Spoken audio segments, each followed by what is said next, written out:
Vamos voltar para Brasília um pouquinho, então? Vamos, a contragosto, mas vamos lá. Vamos lá. Thaís Bilenque, supere a labirintite, porque esse bloco aí é todo seu. Eu quero entender exatamente como é que o Davi tá dando uma de Golias e ainda sobrou pro Huguinho. Vai lá. Pro Hugo não foi ruim não, viu?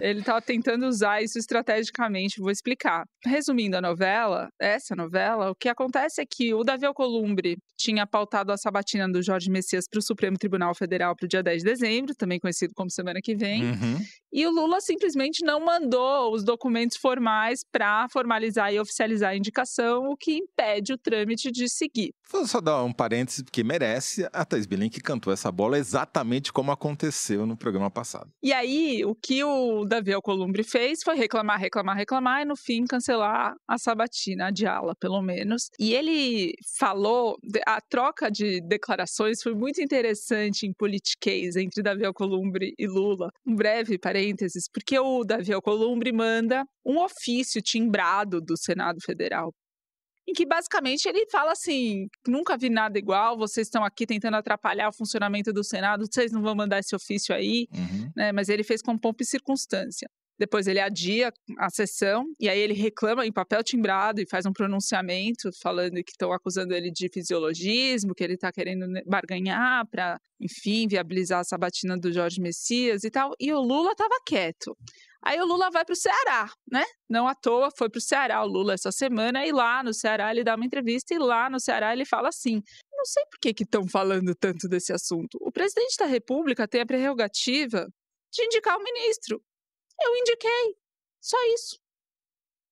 Do tipo, o que ele quis dizer? Ele quis dizer assim: vocês estão criando, você, Davi Alcolumbre, está criando, e você, Senado Federal, está criando uma situação, e que inclui também o Poder Judiciário, alguns ministros do Supremo, inclusive. Vocês estão criando uma situação que, no limite, o que vocês estão querendo dizer é que vocês têm como interferir na minha prerrogativa de indicar o ministro do Supremo. Não, vocês não têm. Sim. Então ele deu um chega pra lá. Foi isso que ele fez, e aí a sessão é adiada e o clima esquentou. Só que no dia que o Davi Alcolumbre decide adiar a sabatina por falta de ofício, o Gilmar Mendes dá uma liminar individual monocrática, dizendo que, a partir de agora, a única só pode abrir um processo de impeachment de um ministro do Supremo Tribunal Federal à Procuradoria-Geral da República. Ou seja, o Congresso não apita nesse assunto. Tirou o Senado da cena num assunto que é desta sensibilidade, né? Que é ministro de Supremo Tribunal Federal. Por que é tão sensível e por que tem tanto a ver com o que a gente está falando? Porque a renovação do Senado na eleição do ano que vem vai ser decisiva no tamanho da instabilidade dos ministros do Supremo para eventualmente serem alvo de um processo de impeachment. Porque o que você está antecipando é que, se a direita conseguir fazer uma maioria sólida no Senado, ela pode aprovar a ideia de impeachment de ministro do Supremo pelos senadores.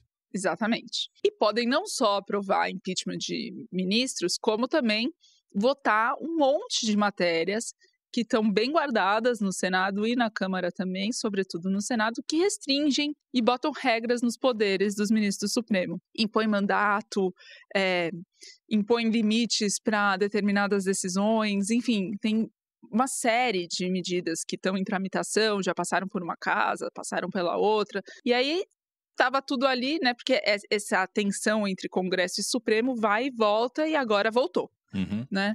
Aí a comissão da Câmara, a CCJ, a Comissão de Constituição e Justiça, aprovou uma dessas medidas, restringindo poderes e impondo limites para os ministros do Supremo, e aí esse texto iria para o Senado. Aprovou agora ou já estava aprovado? Aprovou agora, logo depois em reação, exato. E o Senado ameaçando votar um monte de coisa também. Nisso, aconteceu também que a pauta que estava lotada da Câmara dos Deputados para essa semana simplesmente ficou travada. A PEC da Segurança Pública que ia ser apresentada não foi, ficou para a semana que vem. O projeto do devedor contumaz, que já era para ter sido votado várias vezes, também não foi dessa vez. De novo, agora tem relator. Família Magro agradece. E não foi. LDO, Lei de Diretrizes Orçamentárias, o ano está acabando, faltam 2 semanas, é a hora de aprovar o orçamento do ano que vem, também não foi. Do lado da oposição, o tal PL da dosimetria para reduzir pena dos condenados do 8 de janeiro, incluindo Bolsonaro, travado. Tudo travado. E aí você pode achar que, bom, então o que é isso? É uma reação ao Gilmar Mendes? Do que estamos falando aqui? Do que estamos falando Não aqui? é nada disso. É outra coisa o que está acontecendo. O que está acontecendo é que o Hugo Motta aprovou o PL antifacção na Câmara, aquele projeto relatado pelo Derrite, e foi uma vitória política, porque ele conseguiu do jeito que ele queria, pelo menos do jeito que o Derrite queria, e aí ele foi lá, comemorou com o Derrite e com o Tarcísio, inclusive fez com pompa a saída do Derrite da Secretaria de Segurança Pública para retomar o mandato nessa semana, na segunda-feira, e trocaram elogios entre todos eles e tudo mais, tudo indicando em tese que estava tudo bem, muito obrigado, porém, o núcleo duro de apoio ao Hugo Motta ficou indignado com esse movimento. Opa! Ficou indignado porque ele fez, antes da reunião de líderes, ele aprovou numa semana e não era o combinado era que seria na seguinte. Chega na seguinte, não tinha pauta, porque a pauta tinha sido totalmente desorganizada ao passar o PL antifacção na frente. E os líderes que dão essa sustentação, a gente falou de uma articulação do Hugo Motta e do grupo dele para prescindir do PL e do PT e ficar com um núcleo de partidos do Centrão e do Centro, para o Hugo Motta depender menos, né, e ficar menos pressionado pelos dois lados. E justamente esse é o bloco que virou e chamou o Hugo Motta essa semana numa reunião e falou: vem cá que a gente agora vai ter que conversar. Quem é esse bloco aí? Esse bloco é formado pelos líderes Gilberto Abramo, do Republicanos, que é o partido do Hugo Motta, portanto... Do próprio partido deu uma dura nele. Próprio partido. Isnaldo Bulhões, do MDB, Luizinho, do PP, Partido Progressista, o Antônio Brito, do PSD, Pedro Lucas Fernandes, União Brasil, Adolfo Viana, do PSDB e do Podemos também. Porra, todo mundo. 7 líderes... Do Arenão inteiro. Com 275 deputados federais, é a maioria. E aí, isso é muito bom, pode ser muito difícil e pode ser um risco para o Hugo Motta. Então, qual que é a conversa? A conversa é a seguinte: a gente está vendo que o fogo está cruzado aqui dentro na Câmara. A gente quer ter poder e a forma que a gente tem poder é isolar, né, essas duas grandes bancadas e muito influentes. O governo está fragilizado com as suas pautas, a oposição bolsonarista está fragilizada com as suas pautas, vamos a gente se unir. Então, os líderes começaram a se articular antes, inclusive, dessa conversa com o Hugo Motta e se falar, superando até as diferenças entre eles próprios, porque claro que não faltam as diferenças. Agora me explica uma coisa, Thaís. Não foi justamente esse grupo que elegeu o Hugo Motta? Quer dizer, não foi... ele foi apresentado para o governo e apresentado para o PL, não foi bancado por nenhum dos dois. No final, eles aceitaram. Foi essa articulação que botou ele lá. Ele não entendeu isso? Não, mas é porque como ele acabou tendo o apoio do governo e o apoio do bolsonarismo, ele passou a ser devedor de ambos, né? E foi o que a gente viu acontecer durante todo esse ano. É ele ser imprensado de um lado e do outro. E mudar de opinião. E ficar o tempo inteiro fazendo aceno para um, desgaste com o outro. Aceno para o outro, desgaste com um. Foi isso que aconteceu o ano inteiro. Verdade. Só que esses líderes guardam mágoas. Sobretudo pós-motim. No início, na retomada dos trabalhos nesse semestre, com as pautas que cada grupo, subgrupo dentro deles queria ver aprovada e que pôs na mesa de negociação para a retomada dos trabalhos, e eles falaram: chega da gente ficar submetido a um ou outro, ambos estão fragilizados, vamos fazer a nossa pauta. E foi essa a conversa que foi deflagrada essa semana com o seguinte recado para o Hugo Motta: não é você que vai vir nos dizer o que a gente vai aprovar, vai votar em cada semana. A gente vai decidir, nós, bloco, do qual você faz parte, vamos definir como que a gente vai navegar essa semana, na semana que vem. E aí, o recado final é: se ele tiver habilidade suficiente para nos manter unidos, ele está reeleito quando acabar o mandato dele. A questão é, ele vai ter essa habilidade?